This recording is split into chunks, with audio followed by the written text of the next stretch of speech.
Peter Burns tweeted out that LSU needs to beat USC to make the playoff. I think that's what he said. To correct me if I'm wrong on that. I'd have to go back and look at the tweet. And I just couldn't disagree more with that. I think now with the 12-team playoff, with the way that LSU schedule sets up, they very well still could get in.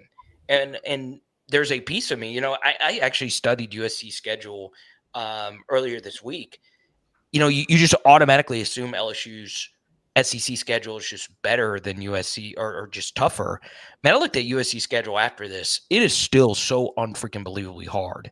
And there is a piece of me that thinks USC schedule might be on par, if not harder, than LSU schedule with the way things kind of shape up for them this year. So I still think both of these teams could still make the playoff if they lose this game, but it still doesn't take away from what my buddy Matt Moscona said before he left here. We want to end the season opening drought so badly. So Carter, you and I talked about a month ago. What has changed, if at all? What do you think is different about LSU's team, its evolution? What you've seen, what you've heard, what you sense, kind of reading in between the lines. Just give us your sense of what you think has changed over the past month for LSU, if anything. Yeah, and Matt, you know this, and Mark, you know this as well. I love watching the other teams. I really, really, really do. And obviously, it's so much harder to do that with the portal era. So, one thing Brian Kelly, made a point to say multiple times, and I wasn't able to listen to Scona beforehand, so I'm trying to be as different as I possibly can than what I think he would say. But one very big key is LSU actually spent a lot of time watching UCLA defensively. They more so than, traditionally you think, well, I'm going to watch USC's team from last year. But obviously it's just so drastic with Grinch leaving and D'Anton Lynn going to do a lot of different things with all the crazy simulated pressures that he did at UCLA. What makes USC very interesting on their side of things is I did do a 30, I don't remember how long it was.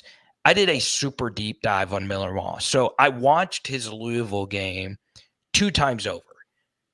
And I then did a film study on him.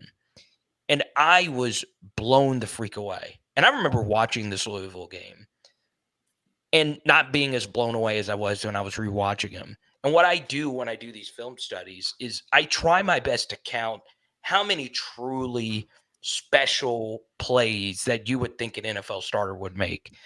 And I found 4 plays that he made in that game that were on that level.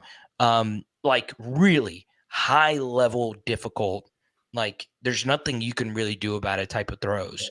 And that is so hard to do in your very first start. I don't care if you had a gazillion million minutes to prepare.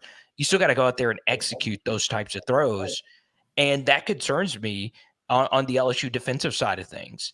The one thing, Matt, from the last time, you were on my channel and the last time I actually talked to Mark, which was, roughly a week ago, is there is a growing belief in the LSU defense. They did start having better days at practice in the LSU offense.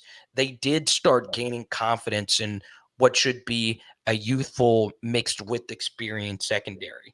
And one big signifier was giving Harold Perkins a number 7 uniform.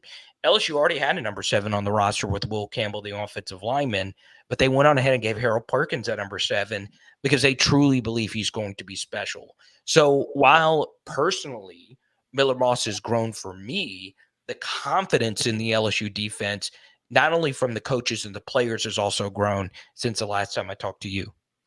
I really love Matt's outside the box thinking. I really do.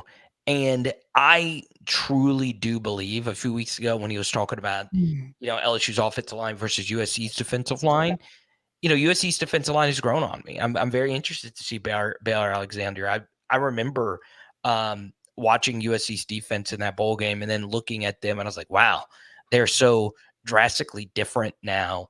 And one thing, Mark, before I leave here, I am really, really high on some of the DB transfers.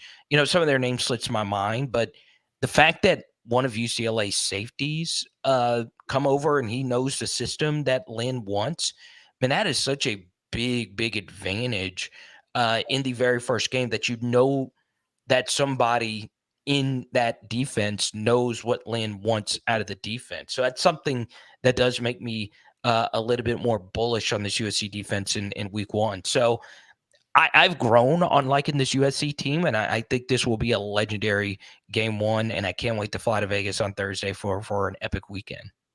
I'm liking the fact you talked about the interior, because I think, again, we were just talking about how Frazier is dinged up. They got a freshman, all very talented redshirt freshman at center. If you're going to get to these guys in the front, is going to be, I think, up the middle. And if Bear has a game and he can exploit that, that would be very helpful, because it doesn't matter how good our secondary is. If you can't get home on that quarterback and you give Nussmeier enough time to throw, yeah, it might be a long afternoon.